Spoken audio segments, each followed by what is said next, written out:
समाजातील प्रत्येक व्यक्तीला वाचन, लेखन व संख्याज्ञान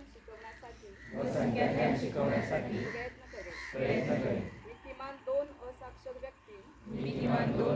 व्यक्ती साक्षर करण्यासाठी प्रचार व प्रसार करेन.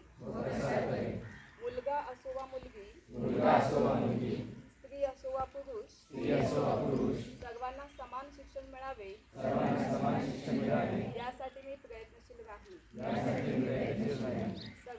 राज्याचे 100% साक्षरतेचे ध्येय गाठण्यासाठी मी माझे सर्वतोपरी व निरंतर योगदान देईन.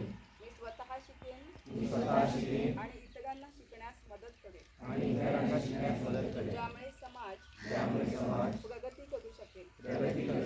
जय हिंद, जय महाराष्ट्र.